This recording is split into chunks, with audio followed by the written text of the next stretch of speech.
Okay, I did this the other day with our team. I put knocking after dark.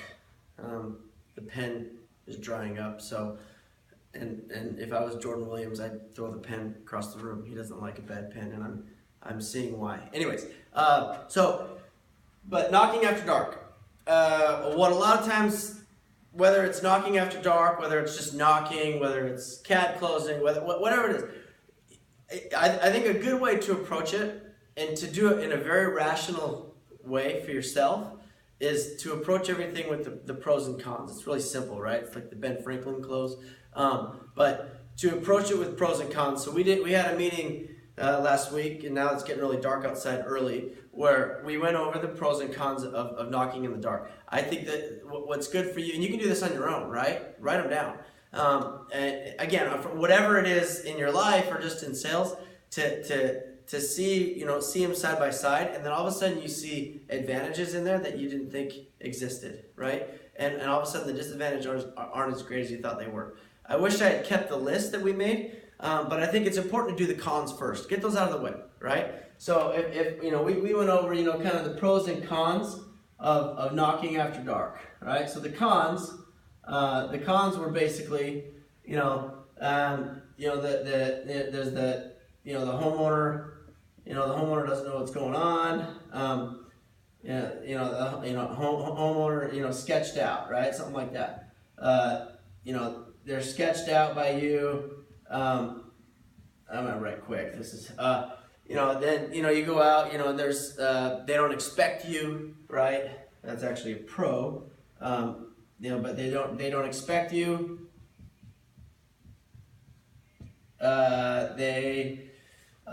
Sterling, my coach, he had probably the best con, because literally we've had guys are new at it. A lot of guys are new at it. They're worried about knocking in the dark. Like it is kind of when you first do it, it's kind of eerie to do it, because it just is. I mean, it's just something that's kind of a new concept to people. Not many people knock on your door. Sterling had probably the best con, was knocking after dark. It's a mental trip for you, right?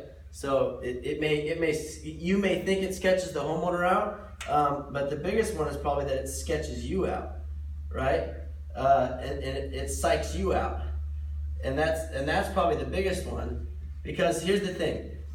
You try this. If you don't knock much after dark, try this. Go knock on 10 homes. Now, you have to be somewhat selective. We'll go over those. You go knock on 10 homes right now that have lights on and they look like a decent look.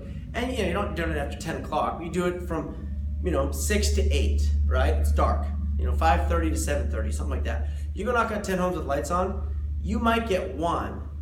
You might not even get one that actually even questions that you're in the dark, if you can approach it right. Okay? I literally feel like you can be more effective knocking after dark than you can during the day.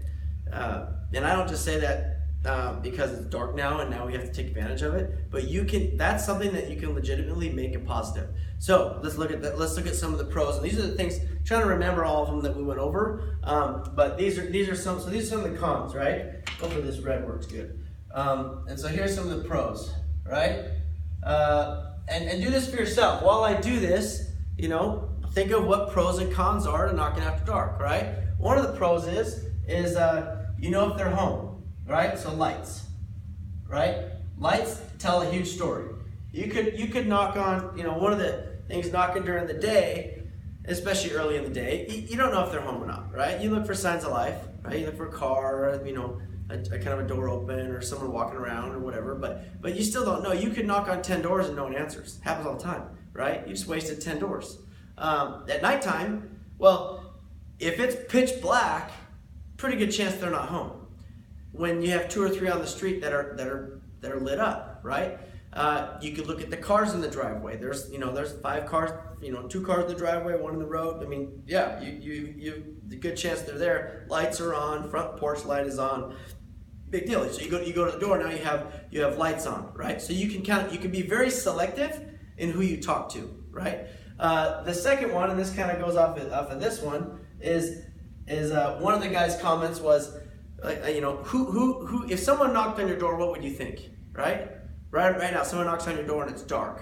What would you think? it's it might be the neighbor.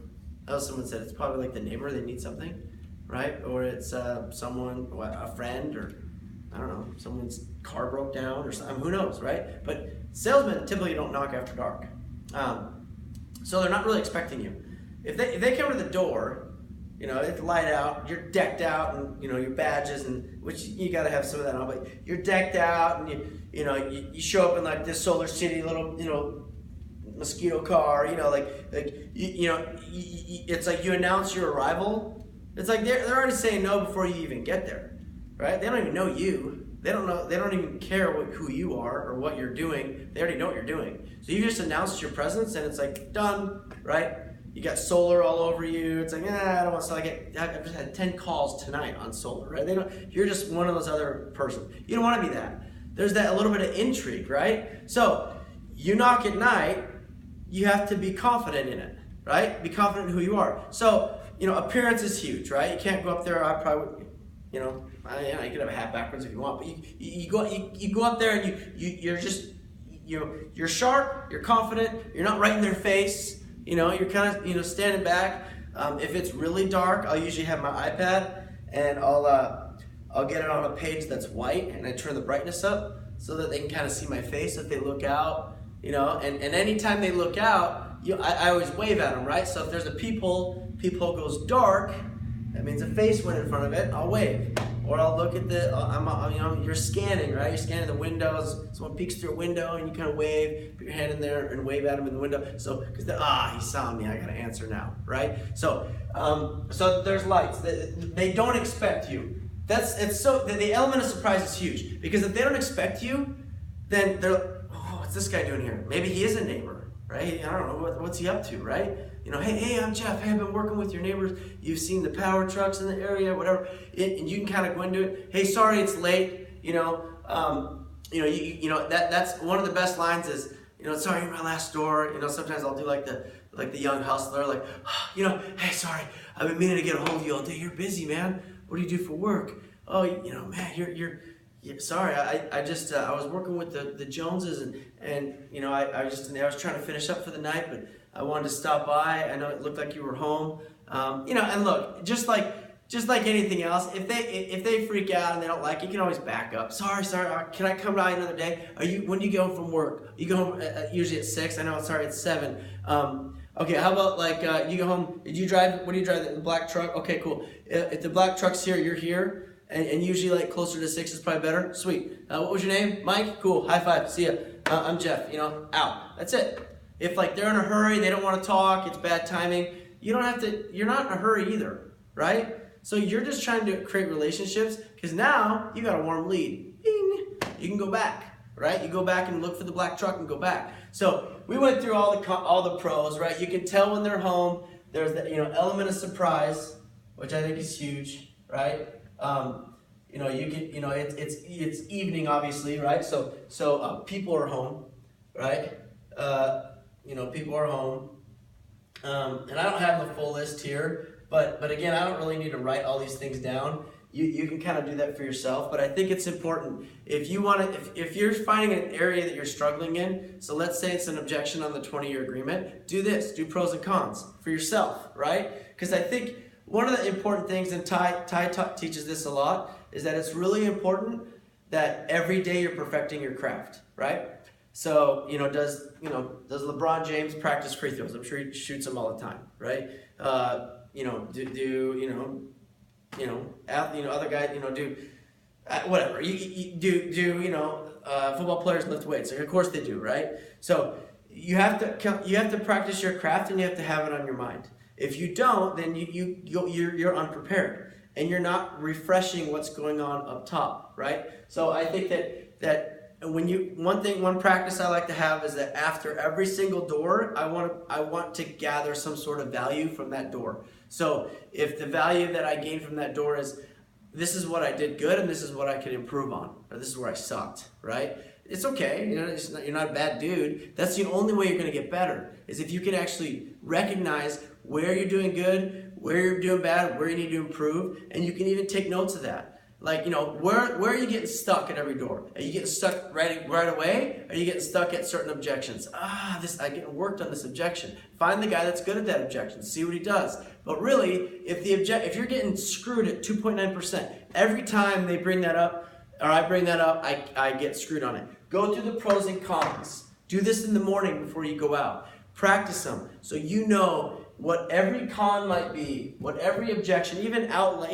crazy things that are out there, right? Go through every con and try to figure them out, and then go through what the pros can be. There's pros to it. I mean, your rate's locked in. You have no rate locked in right now. You go through all the pros, all the cons, and then you can go into it with confidence, because a man who knows what he's doing and is confident in his craft and knows his product, you're way more, you're going to be way more effective and way more confident when you sell, because now you know everything they can pretty much throw at you. And if you think for 20 minutes about every con, about the 2.9% increase, and they throw one out there that you've never heard, it's probably out there anyways. It's a smoke screen. And so, if it wasn't a big deal, when you try to think of it, it's just not a big deal. And at the end of the day, if you treat every objection like it's not a big deal to you, it's not going to be a big deal to them. And that's really the case.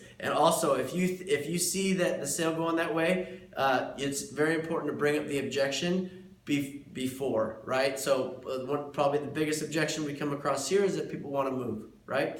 So I think that in every door, we want to bring up if they move.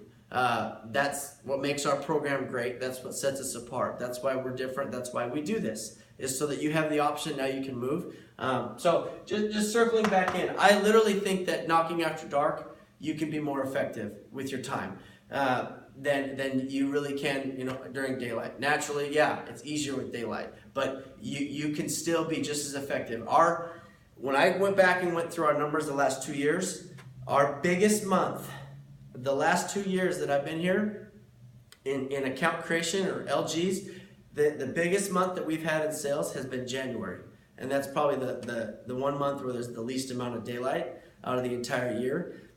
Largely because guys make a New Year's commitment on sales, right? They want to hit LTIP. They want to do this or that. And they come in swinging. They're going to get after it, right? And they come out, and all of a sudden, that daylight that was a problem in October or November, that's gone. Because that's no big deal. They've been doing that for a few months. Big deal, right? They're used to daylight shrinking, right? They're used to working in the dark. And now they go out and they have this goal, and the daylight's not even an issue. They're like, well, I'm going to hit my goal, and boom, the daylight's out of the way. So you can condition your mind, and I can show anyone the numbers if they want to see them, that we've had huge Januaries. We've had big Februaries as well. And so, so again, see the advantage in what you have, and go with it and run with it from there.